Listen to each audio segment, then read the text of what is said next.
Davenport. Thank you, Mr. Speaker. I want to start off by letting you know that I will be sharing my time with the very honourable member from King's Hands.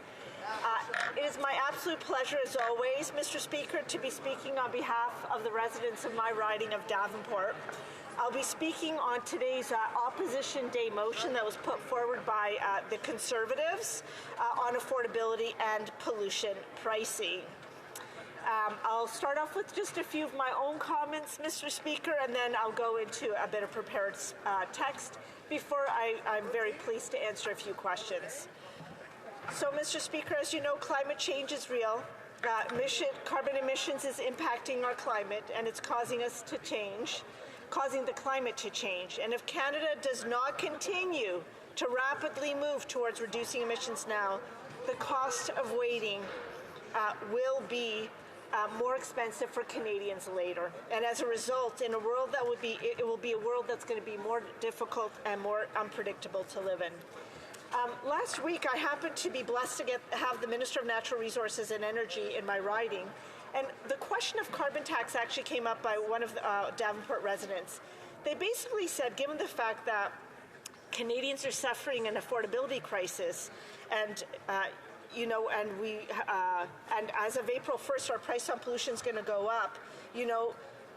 Should we believe the leader of the opposition that's trying to convince a lot of Canadians that the price on pollution is a tax that's going to be hurting Canadians? And the minister's response was this, Mr. Speaker. He says, there were facts and then there's perception. Putting a price on pollution is the most economically efficient way to reduce carbon emissions. And if you ask 100 economists, 99.5 of them will tell you that it is true. And the way in which we are structured it is a way that will make it that makes it affordable for Canadians. So 8 out of 10 Canadian families get more money back than they pay, and it works directly disproportionate to income. And so those that live on the most modest means get much more money back than they actually pay. The people who get less money back than they pay are people who live in 6,000 square foot houses, have a Hummer in their driveway and a boat in their backyard. And at the end of the day, the fact that they pay more is because they are polluting more. We also know that the Premier of Saskatchewan has decided that he's going to stop remitting the price on pollution for home heating. And as a direct result of that, the rebate goes down for people in Saskatchewan. And the people that suffer most are those people who are living on modest incomes. The Premier is making poor people poorer because of the choices that he's making. And I would say to you, Mr. Speaker, that this motion that is before us is also proposing to do that for Canadians. So here's some of my prepared remarks in the 7 minutes I have left. In 2023, we saw a record fire season in Canada in which the area burned was more than double that of the historic record, with hundreds of thousands of Canadians evacuated from their homes as a result. The total area burned exceeded 18 million hectares, which is 2.5 times the previous record set in 1995, and more than 6 times the average over the past 10 years. In its 2020 report on climate risks and their implications for the insurance industry in Canada, the Insurance Bureau of Canada also concluded that the average annual severe weather claims paid by insurers in Canada could more than double over the next 10 years, increasing from $2.1 billion a year to $5 billion a year, and must be accompanied by an increase in premium income. It's clear, Mr. Speaker, that there are very real costs associated with having your house burned down or having to flee your home and job due to an evacuation order. We also know from experts and research that the most effective and efficient way to address climate change is to put a price on carbon pollution emissions that are the chief cause of man-made climate change. Putting a price on carbon pollution reduces emissions and encourages reductions across the economy while giving households and businesses the flexibility to decide when and how to make changes. It creates incentives for Canadian businesses to develop and adopt new low-carbon products, processes, and services. And when it's done right, Mr. Speaker, and we're doing that here in Canada, it is both effective and affordable for Canadians.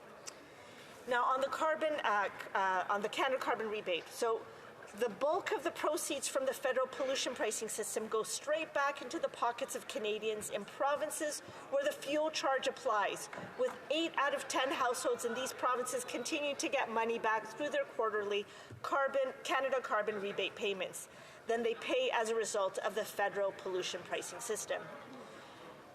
Our federal government understands that we need to maintain the price signal that over the long term is necessary for carbon pricing to work and bring emissions down. But at the same time, we have also shown that we're willing to be flexible and innovative in supporting options that will go even further to cut down on climate pollution in the long run. We took temporary and targeted action to pause the fuel charge on heating oil with the goal of getting consumers off of home heating oil and onto a cleaner and far more affordable and alternative solution that will save them thousands of dollars and lower carbon emissions over the long run. Measures such as these will make life more affordable in the right way while supporting the goal of achieving a prosperous, low-carbon future for all Canadians.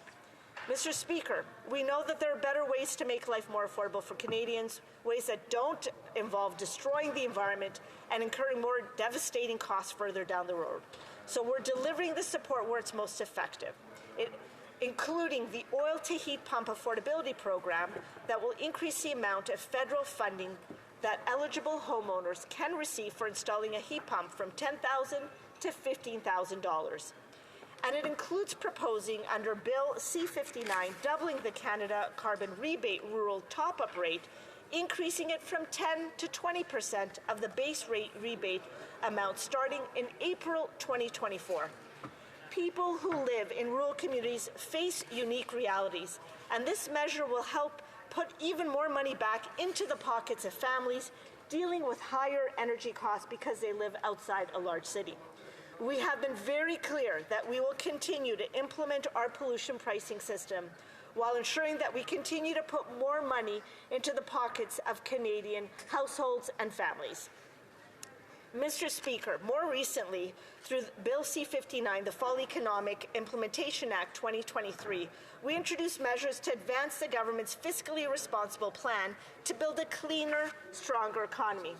It introduces measures to create well-paying jobs, generate growth, and build a cleaner economy that works for everyone by advancing Canada's competitiveness through the implementation of investment tax credits.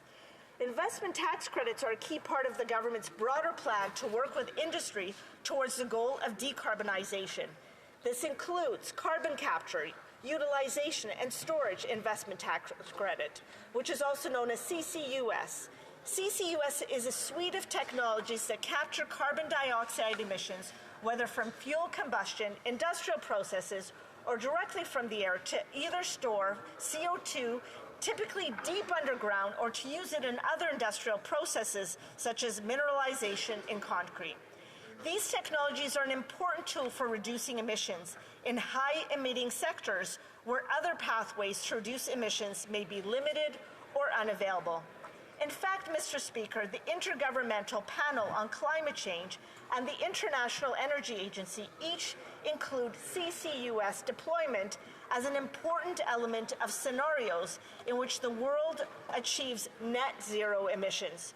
For its part, the CCUS investment tax credit will help Canadian companies adopt clean technologies, will create jobs, ensure Canadian businesses remain globally competitive, and reduce Canada's emissions at the same time.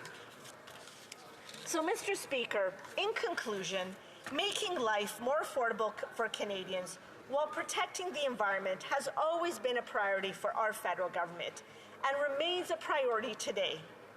I have outlined over the last 10 minutes just a few examples of how we are making targeted and responsible investments to help Canadians find an affordable place to call home.